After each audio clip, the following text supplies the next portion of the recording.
الحمد لله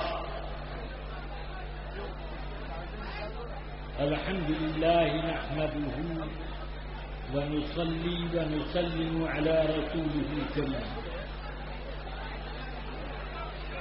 وعلى آله وأصحابه أعلى الصلاة وأحلى التسليم. أما بعد فأعوذ بالله من الشيطان الرجيم. بسم الله الرحمن الرحيم. ومن يبتغي غير الإسلام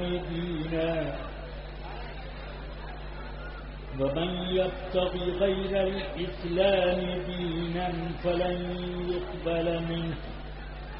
صدق الله العلي العظيم وصدق رسوله النبي الكريم عليه وعلى آله وأصحابه أفضل الصلاة وأكمل التسليم. ایک بار عقیدت و محبت کے ساتھ آپ سب حضرات بارگاہ رسالت میں نذرانے درود و سلام پیش کرنے کی سعادت حاصل کریں. اللهم صل على سيدنا ومولانا محمد معدن الجود والكرم وآله وأصحابه وبارك وسلم. رفیقان گرامی اور عزیزان ملت، اللہ تبارک و تعالی نے ہم سب سے اوپر سب سے پہلا فریضہ جو عائد فرمایا وہ ہمارے ایمان کا فریضہ اور اس کی حفاظت کا فریضہ. یہ فرض ایسے فرض ہیں، ایمان کے بغیر تو نجات ہی نہیں. وہ بھی ایمان ایسا کہ اس ایمان لانے کے بعد سے ایسا قائم رہے کہ آخری دم ایمان ہی پر ٹوٹے، تب تو آدمی نجات پا سکے گا. اسی بنا پر لازم ہے اور ہر فرض سے بڑھ کر لازم ہے کہ آدمی اپنے ایمان کی حفاظت کرے.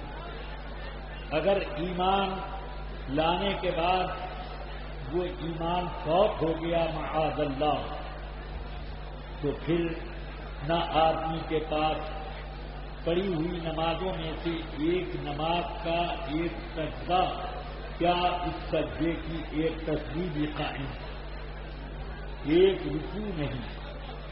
ساری عبادتیں اور ساری بندگیاں اس کی سب ختم ہو گئی.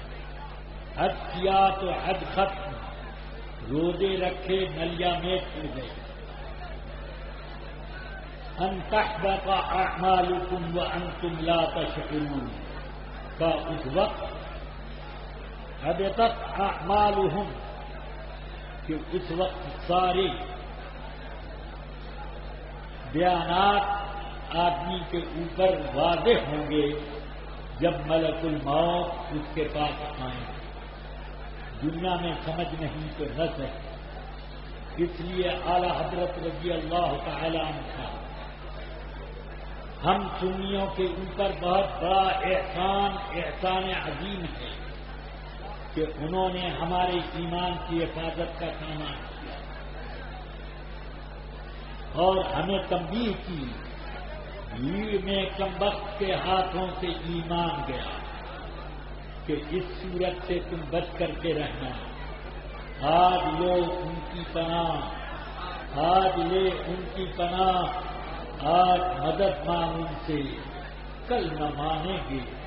قیامت میں اگر مان گئے، قیامت میں تو ابو جہل بھی مان جائے گا، بڑے بڑے جغادری مان جائیں گے، مگر وہاں کا ماننا کسی کام کا نہیں.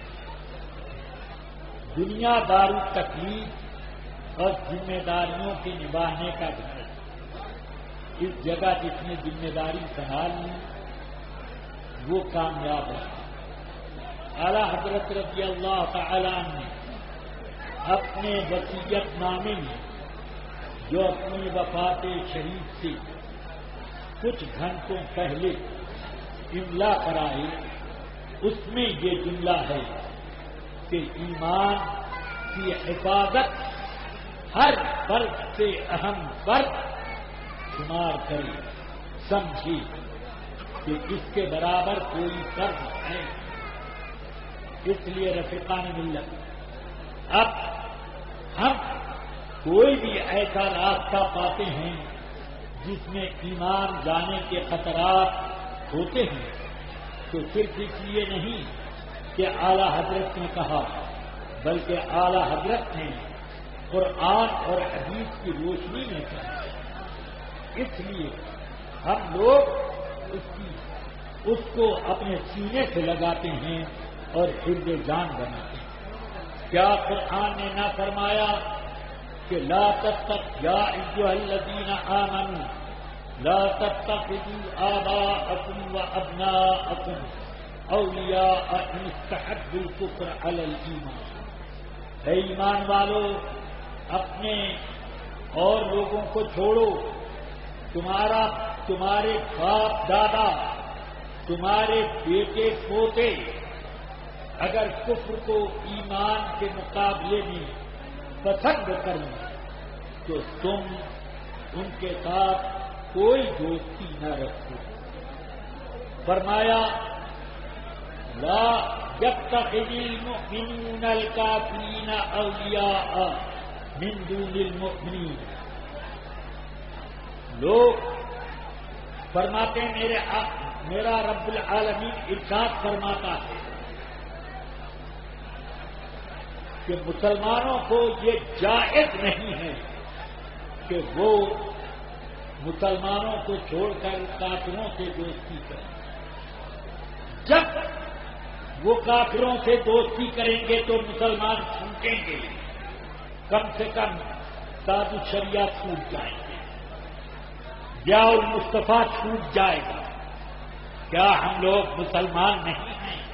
الحمدللہ، تاج الشریعہ مسلمانوں کی پہچان ہے، ایمان کی علامت ہے، ان کی محبت اعلی حضرت کی محبت، اور ان کا دامن اعلی حضرت کا دامن، اعلی حضرت کا دامن غوث اعظم کا دامن، غوث اعظم کا دامن سرکار دو عالم کا دامن۔ اس لیے اگر یہ دامن چھوٹ گیا تو اب کہاں سے تم رہے؟ تم نے اب کافروں کو دوست بنایا تو بنا کر کہاں گئے؟ اب تم یہ بہانہ کرتے ہو کہ ہم نے جیسے کہ عرفان شریعت و عرفان مذہب و مسلک کے اندر لکھا کہ ہم نے علامہ فضل خیر آباد اور اسی طرح حضرت تاج اور بھی اپنے بڑے بڑے مشائخ یادگار میں کانفرنسیں کی، بڑی کامیاب کانفرنسیں، لوگوں نے اس کی بڑی تعریفیں کی اور یہ بھی کہا کہ ایسے پروگرام ہونے چاہیے۔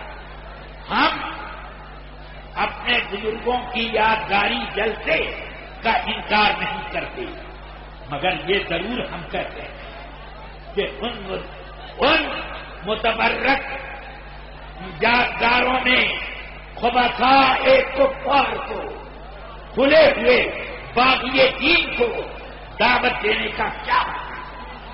تم نے کیسے خالد رشید ندوی جو پکا کھاٹی دیوبندی ہے، جس کی دیوبندیت میں شک کرے کوئی تو اس کے بارے میں بھی ہم کو شک ہو جائے گا کہ یہ سنی رہا کہ نہیں۔ اب اس کو تم نے کیوں بلایا؟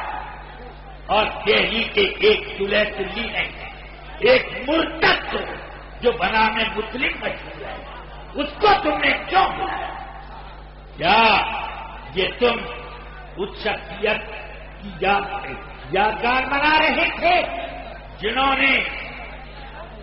نے اسماعیل دہلوی کی تکفیر وہ کی کہ من شک فی کفرہ و عذابہ فقط کفر، کیونکہ علامہ فضل حق خیرآبادی نے دلی کی جامع مسجد میں اسماعیل دہلوی سے مناظرہ کیا، اور مناظرے میں اس کی عبارتوں میں جو احتمالات تھے وہ اس نے تسلیم کیا کہ میں نے یہ معنی مراد کیا ہے، تو اس لیے انہیں بالکل حق ہے کہ من شک فی کفرہ و عذابہ کا وہ فی کفرہ و عذابہ فقط کفر کا فتویٰ دیں۔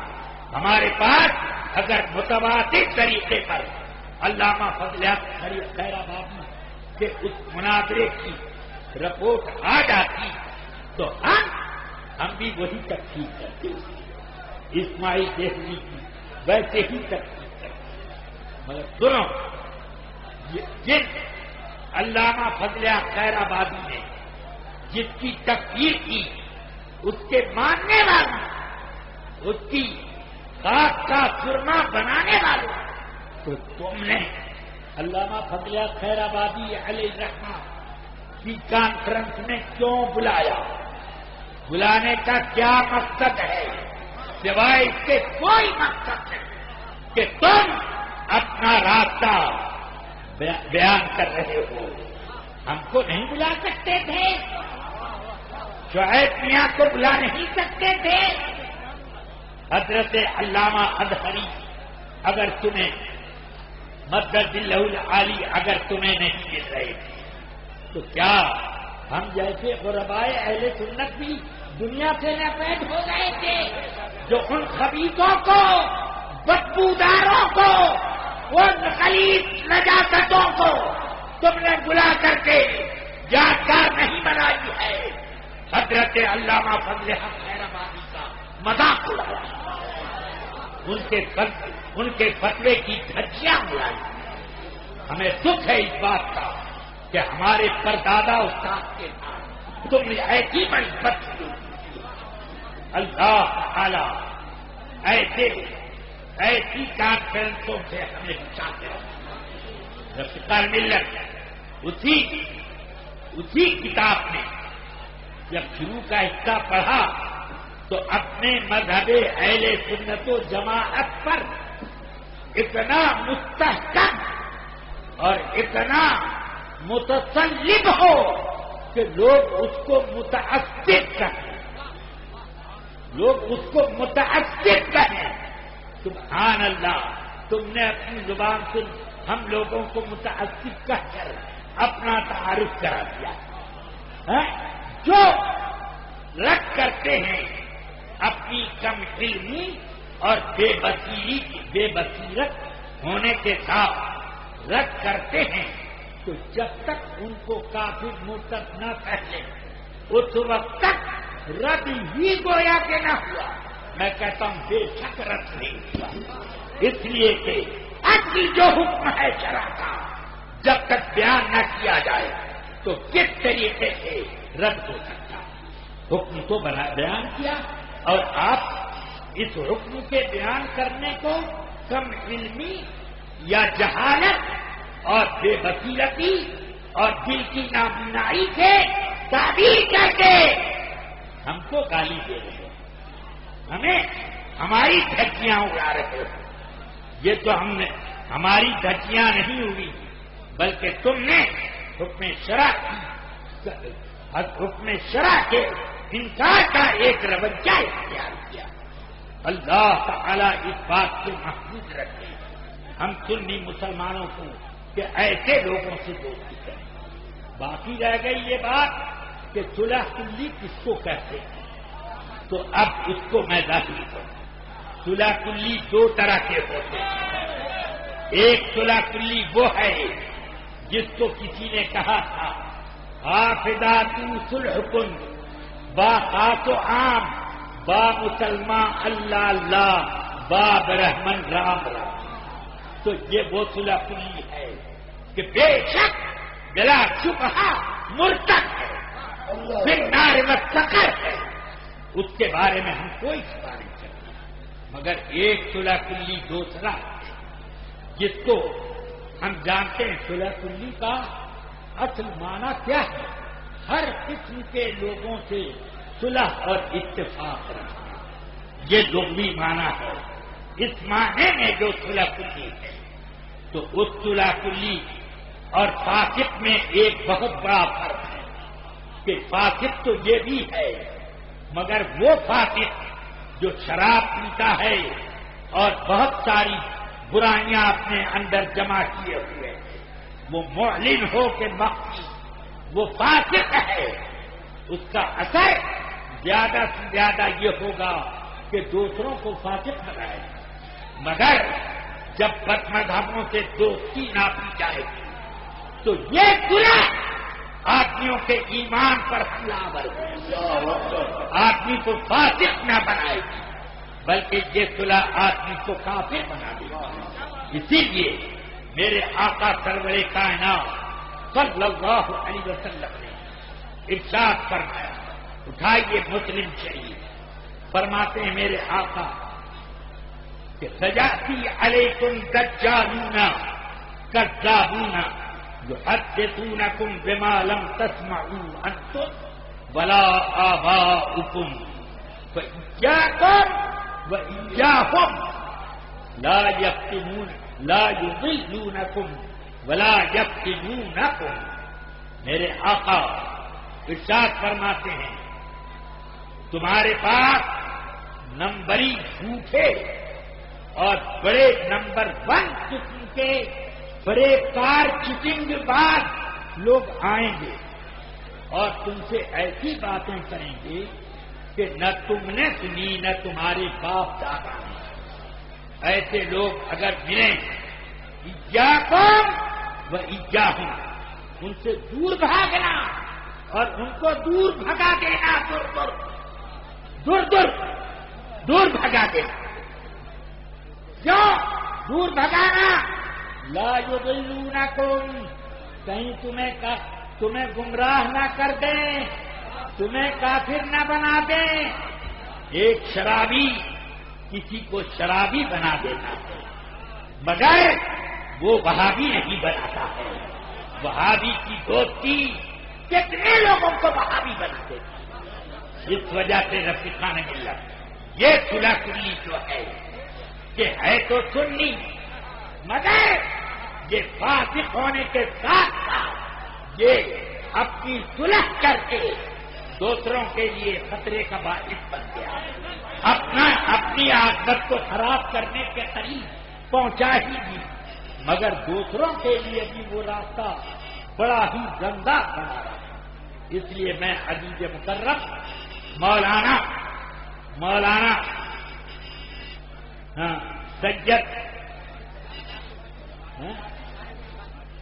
سید شاکر صاحب تھے، وہ میرے شاگرد بھی ہیں، میں نے ان کو بخاری شریف تک کئی کتابیں پڑھائی ہیں۔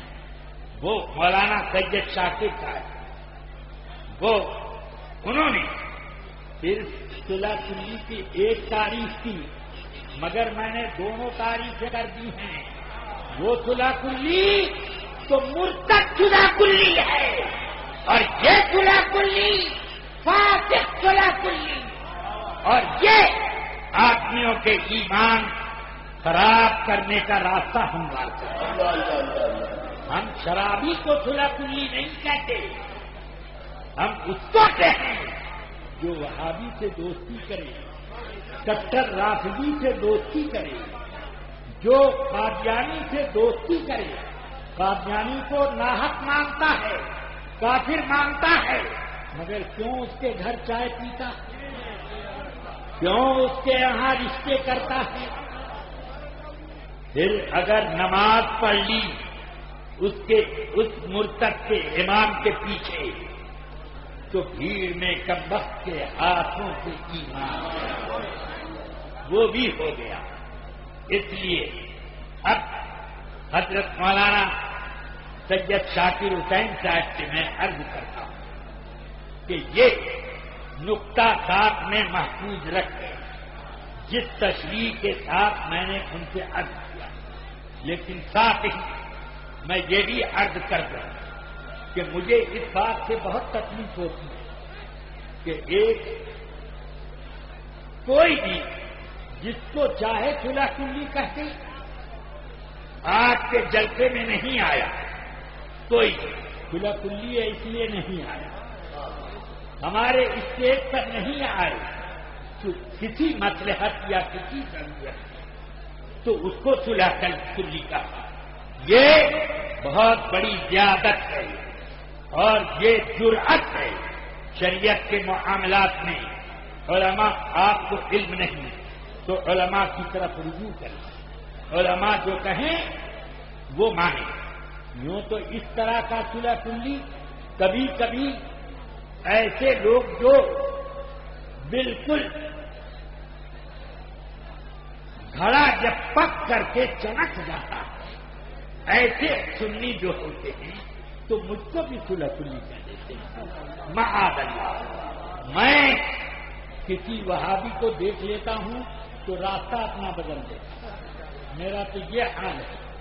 میں اس چیز کو ہرگز پسند نہیں کرتا، یہاں تک کہ ایک مرتبہ ٹرین کہیں رکی، میں نے قبلہ اپنا درست کر کے نماز پڑھی، ادھر کہیں راہگیر ایک تھا، وہ آیا، مجھے ذرا موقع دیجیے، میں نے کیا ضرورت ہے اسی پہ پڑھی، مگر وہ اپنا ہاتھ جھاڑ کر کے کھڑا ہو گیا۔ میں نے وہ مصلی منقطع کر دیا، میں اس مصلی پر نہ نماز پڑھوں گا اور نہ گھر والوں کو نماز پڑھنے دوں گا، اس کو میں نے کہہ کر کے چلنا پڑا۔ مجھے اتنی ان لوگ بدبوداروں سے نفرت تو رفیقان ملت عزیزان گرامی، مگر اس کے باوجود بھی اگر کوئی ٹھوک دے تو اب میں کیا کروں؟ میں کہتا ہوں بھائی یارانے کرم جو چاہتے ہیں، اب بہت ساری باتیں اس میں کس وہ اختراع کی لکھی گئی، اس میں کا مطلب سمجھے، وہ عرفان مذہب و مسلک، یعنی نہ عرفانی کا نام رکھ دیا عرفان، یہ ہے برعکس نام نہنگ زنگی کا ہے کہ کل ہوا کل اٹھا ایک آنکھ آئے، مگر اس کا نام رکھ دیا یوسف، تو یہ کیا اس نام کی اہمیتی ہے؟ بھائیو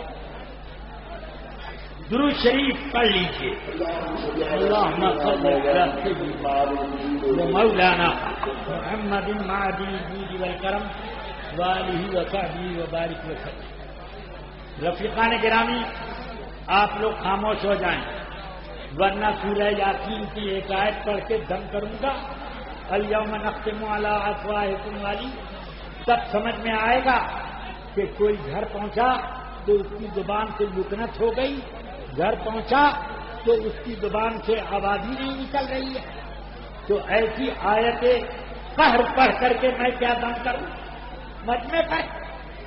ارے بھائی، یہ آپ لوگ عرس اعلی حضرت میں تشریف لائے، شور ہلہ کرنے کے لیے بازار میں نہیں آئے۔ معاذ اللہ، شور کر کر کے تم نے ایک محفل ذکر کو بازار بنا دیا، اور رسول پاک فرماتے ہیں افقد بقاء الارض اسواقها، زمین کے تمام حصوں میں سب سے بدترین، اللہ کے ہاں سب سے زیادہ قابل نفرت کوئی حصہ ہے تو وہ بازار ہے، اور آپ لوگوں نے وہی بنا رہا، العیاذ باللہ تعالی۔ اب اگر اب بھی نہیں آتے تو پھر پڑھتا ہوں وہ آیت، ہاں، اور پھر آپ ذرا خاموش رہیے۔ درود شریف اللہم صلی علی سیدنا و مولانا محمد معدن الجود والکرم وعلی آلہ واصحابہ وبارک وسلم۔ اس کتاب عرفان مذہب و مسلک میں کتنی متضاد باتیں لکھی، ابتدا کے چند صفحات پڑھیے تو معلوم ہوتا ہے کہ بالکل ٹناٹن سنی کی یہ کتاب ہوگی، مگر جیسے جیسے آگے بڑھتے جائیے صلح کلیت کی تعلیم بڑھتی چلی جا رہی ہے اور بریلی شریف کے فقی کی مینار کی دھجیاں اڑانے کی بھی کوشش کی گئی اور یہ فلاں آدمی کو دعوت نامہ آتا تھا کیوں روک دیا گیا، ویٹو پاور کیوں استعمال کیا گیا، یہ نہیں کوئی پوچھتا ان سے کہ ویٹو پاور کیوں استعمال کیا تم نے۔ اپنی مجلس شرعی مبارکپور میں کہ فیصل بورڈ کے ہم 3 ارکان تھے، حضور تاج الشریعہ، حضرت فقیہ ملت مفتی جلال الدین امجدی صاحب، ایک یہ حقیر فقیہ، یہ تینوں ایک تو وفات پا گئے مگر 2 زندہ ہیں، تو تیسرے کو ایک مقرر کر لیا ہوتا، مگر یہ تینوں ہی کیوں آپ نے وفات خانے میں رکھی، رفیقان ملت۔ میں عرض کر رہا ہوں کہ اس میں مبارکپور کی مجلس شرعی میں باتفاق رائے تاج الشریعہ فقیہ ملت علامہ مفتی جلال الدین امجدی علی اور یہ فقیہ حقیق غلام رضا ضیاء المصطفیٰ، یہ 3 کے 3 فیصل بورڈ کے رکن تھے۔ اگر ہمیں اتنا پاور کہ کوئی فیصلہ نہ ہو، ہم 3 مل کے فیصلہ کرتے ہیں، پوری جمع مجلس شرعی کو قبول کرنا پڑے گا۔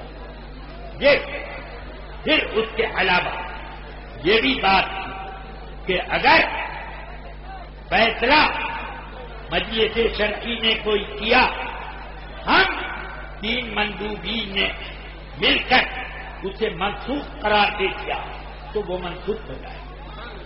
یہ اتنا پاور ہے۔ یہ کہاں گئے یہ تینوں؟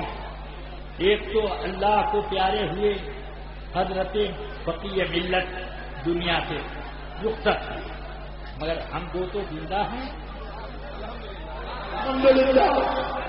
وفات پانے والے کی جگہ پر کسی کا تقرر کرتے تھے، ہم دونوں کہاں وفات پا گئے؟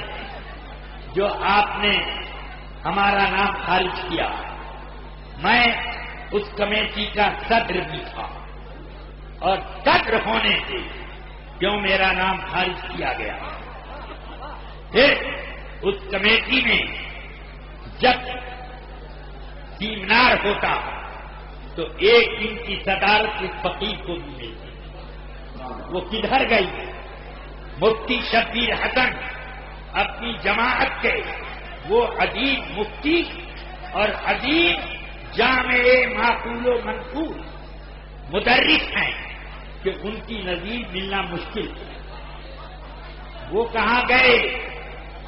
کیا ان کا بدل تمہیں مل گیا؟ ملا؟ پورا ہندوستان کھنگال ڈالو گے مگر مفتی شبیر حسن کا بدل نہ ملے، بدل نہ ملے۔ اسی طرح ہمارے مفتی شمشاد صاحب، مفتی ابوالحسن صاحب اور کتنے نام لے لیں کہ ان کا یہ مفتی اختر حسین صاحب، سبحان اللہ، ابھی آپ نے گرفتار لگتے ہیں ان کی باتیں سنی، سماعت فرمائی، اور یہ ہر فن مولا یہ بھی ہے جلسگاہ میں بیٹھتے ہیں تو ایک عجیب مدرس، مناظرہ گاہ میں آتے ہیں تو ایک عجیب منافق۔ اب خیر آپ نے بڑی تعریف تو کر دی اس مجلس شرعی کی اور تحقیر کر دی اس شرعی کونسل آف انڈیا کی، اس کی آپ نے بڑی تحقیر کر دی۔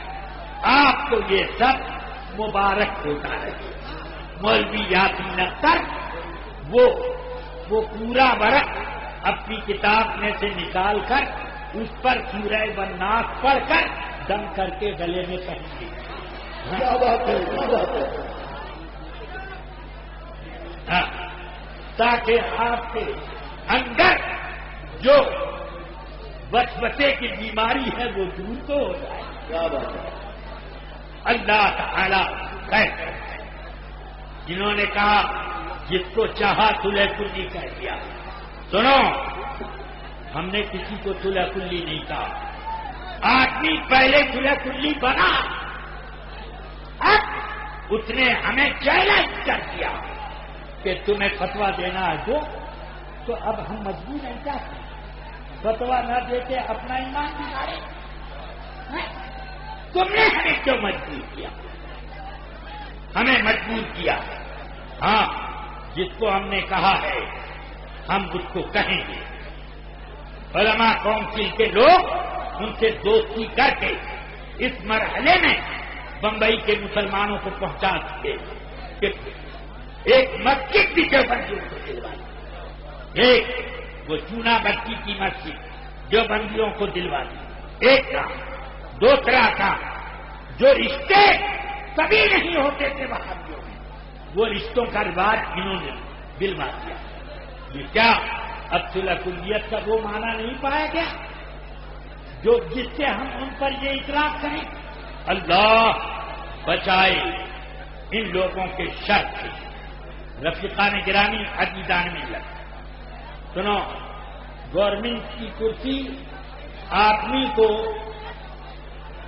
فریبی بھی بناتی ہے. میرے استاد العلماء آپ یہ ملت فرماتے تھے وہ لیڈر ناقص ہے جو جھوٹ بولنے میں تکلف کرے، اور وہ لیڈر ناکام ہے جو فریب دینے کا ہنر نہ جانے.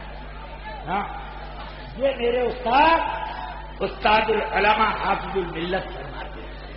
اب یہ شوق چل رہا جن لوگوں کو، اور یہی شوق دبائے ہوئے ہے یاسین اختر صاحب. کبھی اس پارٹی میں گئے، کبھی اس پارٹی میں. ترازو لے کے پارٹیوں کا وزن لیتے ہیں. مگر سن لو، آج کل 2 4 6 مصباحی ایسے پیدا ہو گئے کہ ہم سارے مصباحیوں کو ذبح کرتے ہیں. ہاں، اور ہم سب کی پیشانی پر کلنگ کا ٹیکا لگا رہے ہیں. اللہ ان مصباحیوں کو غارت کرے.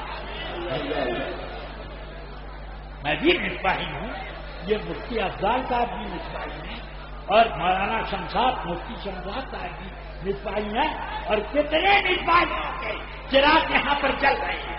مگر ان سب مصباحیوں کا قتل عام کرنے والے کچھ 2 4 مصباحی پیدا ہوئے.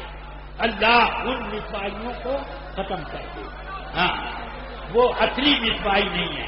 اصلی مصباحی وہ ہے جو آپ کے ملت کے طرز فکر پر کام کرتا ہے. ملت کے اور آپ کے ملت کے ایمان کا کچھ نہ کچھ جلوہ اپنے اندر، آپ کے ملت کے فتووں پر عمل کرتا ہے. سمجھ گیا؟ آپ کی ملت نے ہمیں لوگوں کو پکا رضوی بنایا. اور سنیے،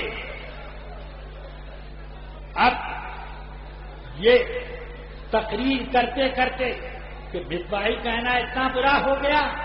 ہمارے اس مدرسے میں صرف لوگ تعلیم، سنی طلبہ تعلیم پاتے ہیں، اور اس پر توبہ کرو. اپنے کو مصباحی کہتے ہو، ایسا لفظ کہا گیا.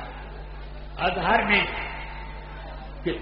وہ یونیورسٹی ہے جس میں شیعہ، دیوبندی، چکرالوی، یہ وہ رافضی وغیرہ، یہاں تک کہ یہودی، نصارہ سب تعلیم حاصل کرتے ہیں، اور وہاں سے پڑھ کر آتے ہیں تو اپنے آپ کو ازہری ملتے ہیں.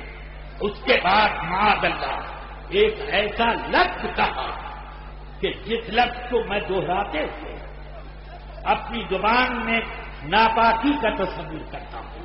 اس خبیث نے اپنے جوتے کا ذکر کیا اور یہ لفظ ازہری اس کے ساتھ لگایا، تو مجھے بہت غصہ اس کے اوپر.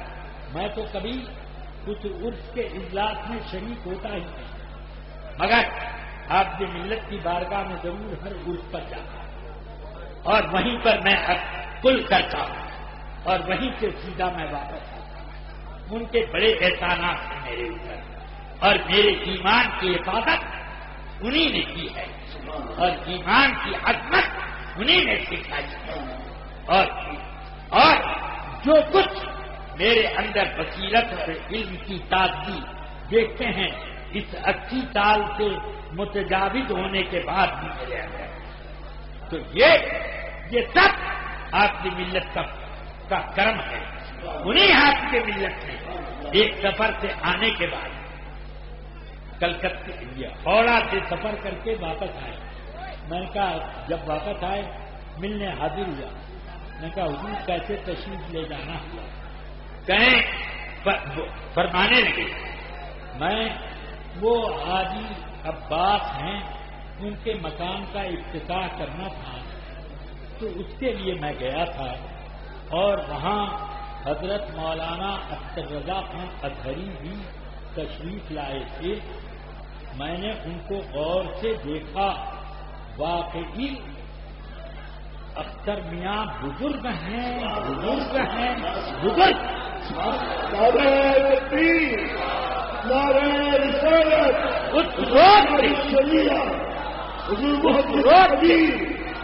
اطہری میاں کی عظمت میرے دل میں بیٹھ گئی کہ آپ کی ملت نے بلا وجہ نہیں کہا ہے اور دیکھ کر کہا ہے. وہ تو ایک نظر کسی کو دیکھ لیتے تو ایسا اندر تک کا جغرافیہ بتا دیتے کہ میں بس یہ حال. تو یہ ان کی کیفیت تھی. تو انہوں نے یہ فرمایا تو میں اسی وقت سے آپ کا زمانہ، اس وقت زمانہ بالکل ابتدائی دور، مگر میری عقیدت ان کے ساتھ ایسی جڑی کہ اب انشاءاللہ یہ عقیدت میدان قیامت تک ساتھ جائے گی. رفیقان گرامی عزیزان ملت، یہ اس میں یہ جو کہا گیا کہ یہ لوگ صلح کلی کہتے ہیں. دوسرا اضافہ سب ایک جدید میں اضافہ غیر مفید جو انہوں نے شائع کیا، اس میں لکھا کہ ہمارے اس کتا بچہ کے شائع ہونے کے بعد اتنا تو کم سے کم اثر پڑا کہ بہت سے لوگ جو دوسروں کو کہا کرتے تھے، دوسروں کو صلح کلی کہا کرتے تھے، اب اپنی نجی مجلسوں میں انکار کرتے ہیں. انہی لوگوں نے حضرت پر اور میرے اوپر یہ اتہام لگایا کہ امین میاں اور نجیب میاں کو یہ دونوں صلح کلی کرتے ہیں اور ان سے بھی یہ کہا. اور اسی بنا پر نجیب میاں نے سال گزشتہ عرس حافظ ملت نے مفتی نظام سے یہ مسئلہ پوچھا صلح کلی کس کو کہتے ہیں، تو وہی تعریف انہوں نے کی جو محب گرامی قدر مولانا سید شاکر حسین. اور اس کے بعد انہوں نے یہ کہا کہ اگر واقعتاً ایسا ہے تو اس کو صلح کلی کہنا صحیح، ورنہ وہ کفر اسی کی طرف پلٹے گا، کسی کو کافر کہنے کے جیسا. یہ ہے یہ لفظ، یہ انہوں نے کہا. پھر اس کے بعد انہوں نے کچھ اعلان نجیب میاں نے فرمایا. پر جو کچھ بھی مجھے یہ خبر نہیں تھی اس وقت تک کہ ہم لوگوں کے بارے میں یہ بات کہی جاتی. ایک روز میری موبائل کی گھنٹی بجی، میں نے اٹھایا تو میرے برادر گرامی جو جامعۃ الرضا میں شیخ الادیب ہیں مولانا بہاؤ المرتضیٰ کا کرتی ہیں. ایک شخص کہہ رہا تھا کہ آپ بنا بنا بزرگوں کو صلح کلی کہتے ہیں. میں نے کہا معاذ اللہ، توبہ استغفر اللہ، میں نے تو خواب میں بھی کبھی ایسا نہیں کہا. معاذ اللہ، جب تک میرے پاس ثبوت قطعی نہ آ جائے میں کبھی اس طرح کی بات نہیں. اب اس کو انہوں نے اپنے طبع جدید میں اپنی بنارس میں بھی ایسے ہی سوال کیا لوگوں نے، وہاں بھی میں نے یہی جواب دیا. تو وہاں بھری محفل میں نے جواب دیا کہ بالکل غلط ہے، جھوٹ ہے، اتہام ہے، الزام ہے. یہ سب رفیقان گرامی میں نے بہت سارا وقت لیا.